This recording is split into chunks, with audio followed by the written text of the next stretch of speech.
Hazelight Studios has fast-tracked their way into the big leagues, with just hit after hit after hit, capturing and in many ways reviving the co-op subgenre and breaking the norms that much of the industry have been so quick to adopt. From their experimental beginnings to their ascent into the Game of the Year Hall of Fame, we're going to be going over their origin story, each title along the way, and what the future may hold for this little indie studio catapulted onto the main stage. But first, it's hard to really talk about Hazelight without talking about the founder. The Swedish dev studio was founded by Josef Fares, a former movie director whose passion for video games and the art behind it led him to the medium, and his confident vision, eccentric personality, and passion for storytelling is arguably what makes the studio's games stand out. In an industry that puts graphics or immersion front and center, Fares knows exactly what they're making. A video game. Something that at the end of the day is supposed to be fun, and he lets the pursuit of that fun ride in the driver's seat. Although, don't get me wrong, that doesn't mean that their games lack any kind of compelling story or themes. On the contrary, actually, their stories just tend to be a bit more low concept, and laser focused on usually a small duo, and throwing them into flashy and often over-the-top settings designed to feel like theme park rides, focused on making a memorable and fun experience first that pushes the envelope of what you could expect out of the genre. In fact, Fares has been known to be a bit of a games are fun first purist, famously saying that he'd rather be shot than put NFTs in his games, back when rumors that AAA developers were leaning in that direction were circulating. And you can literally see it through his games, which completely lack any kind of microtransactions, lengthy grind-based gameplay, or any of the other attention economy type systems that many games over the last decade have adopted as a means to keep up. And instead, he simply lets the games speak for themselves, treating it as the art form that it is, which conveys a level of respect to the player and to their time. All that he's asking for is 15 or so hours of your time to tell his story, and in return, you aren't being advertised to or milked for more than your initial $50 price tag. You're just treated to a fun and engaging experience. And even the hurdle of that initial, already lower than average priced purchase can be overcome by the studio's signature Friend Pass system that allows you to invite a friend in for co-op even if they don't actually own the game themselves, completely for free. In a lot of ways, Fares and Hazelight's mission seems to be completely antithetical to making money, and that tends to resonate with players as it feels like they're being put first, something that's unfortunately pretty uncommon in today's landscape.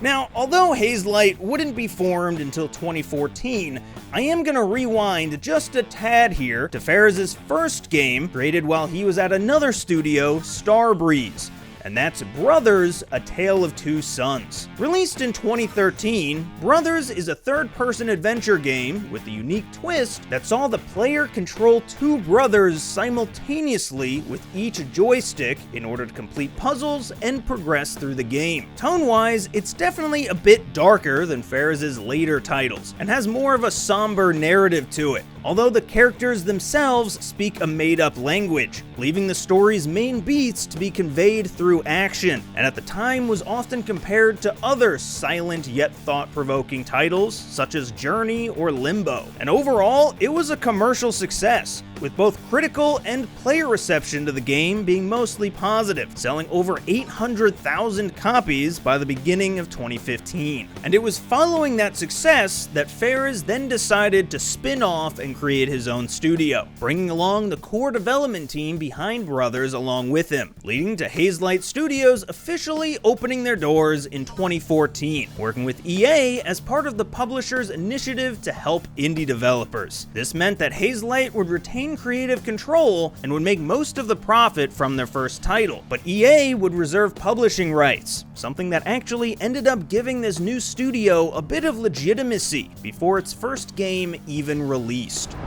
And just a few short years later, in 2018, Hazelight would drop A Way Out, a co-op action-adventure title about two men escaping prison. And this first game is really what set the groundwork for what Hazelight would be known for in the coming years. First, it was a purely co-op title, so it contained no single player at all, and the focus and main draw of it was that the story would be told through both screens at once, forcing you into split screen even when playing online. And the fact that you can see your co-op partner's perspective at all times actually plays into the gameplay, especially later in the game, although I don't exactly want to spoil too much. But beyond the narrative, Hazelight also packed the title with tons of mini-games and side activities, ranging from board games, arcade cabinets, rhythm-based musical instruments, and even exercises to do in the prison yard, none of which were particularly important to the plot, but added a certain level of density to the game. It always felt like there was more to do in the already diverse levels that made up the admittedly short 5-ish hour game. But reception-wise, Hazelight couldn't have asked for a better turnout for their first official title, selling over 1 million units in just 2 weeks. And to date, sales are sitting at a whopping 11 million. It also went on to be nominated for several awards, including Best Co-op Game at the Golden Joystick and Best Direction at the Game Awards 2018, although it didn't quite end up squeaking any of them out. But after the success of their first title, the team hunkered back down to create another co-op-centric title in It Takes Two, which refined many of the concepts introduced back in A Way Out, now leaning more heavily into the fun side activities and diverse gameplay, where each chapter would wildly differ from the last in terms of gameplay. In one level, you and your co-op partner would be wielding magnets, then in the next, you'd have grappling hooks, or sap cannons, or angelic singing voices to help you navigate the level. Story-wise, it was like a Honey, I Shrunk the Kids video game, where two parents going through marital troubles are shrunk down to the size of ants and have to work together and rekindle their relationship in order to grow again and save their daughter. A narrative that plays seamlessly into the gameplay loop. As you and your partner are learning the ropes and trying to rely on each other, so are the characters. It's also important to note that Hazelight made this game specifically more family-friendly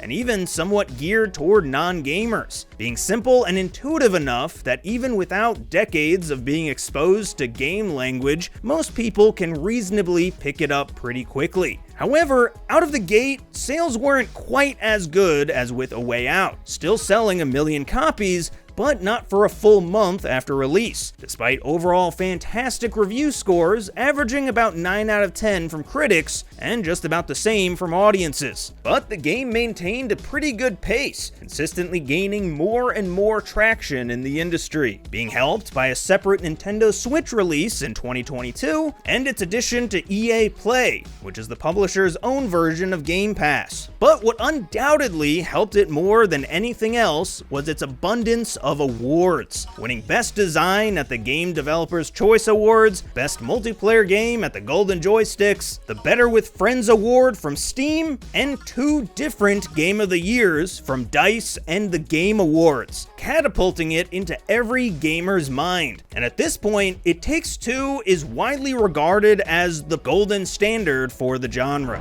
So now, with so many eyes on Hazelight, the pressure was on to make something worthy enough to follow It Takes Two. So it makes sense that they'd save the initial announcement of their next title for the night of the Game Awards 2024, where they revealed Split Fiction to the world, with a release set for just a few months later in March of 2025. As the newest entry on the studio's resume, Split Fiction feels like even further refinement on the formula that they've been working with so far. It's another co-op based adventure, but one that focuses on 2 writers who get sucked into a machine that makes their stories into reality, and the pair need to come together in order to escape. However, the writers don't have much overlap in terms of interests, so every chapter flip-flops between fantasy and sci-fi settings, creating a ton of organic variety in the gameplay. And much like It Takes Two, each section is defined by a specific mechanic that's almost always a ton of fun, but never quite overstay their welcome, with a fair amount of boss fights and action-packed roller coaster style bits that make it all feel fun and energetic. And while it's still too early in the year to even think about awards, reception has been overwhelmingly positive so far, with over 97% of critics recommending it over on OpenCritic, and a pretty consistent 9 or 10 out of 10s from major outlets. Plus, it shattered A Way Out's record to 1 million sales in just 2 days,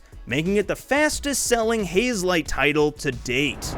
So where do they go from here exactly? Well, the patterns show that their next game will likely be another co-op adventure title pushing the bounds of the genre, although fans might not want to be too quick to assume, because actually back before Split Fiction even released, Ferris stated in an interview that they've actually already began working on their next title, but didn't explicitly confirm that it'll be another purely co-op game, saying co-op will always be part of our DNA, but who knows what happens next, and that fans can expect that whatever does come next is gonna be crazy. And so for now, as for the trajectory of this small studio carrying the weight of the entire co-op subgenre on its shoulders, we're just gonna have to wait and see if it can once again surpass the excellence of their so far flawless record. But that'll about do it for today. Thank you so much for watching, and for more deep dives like this, check out GameRant.com.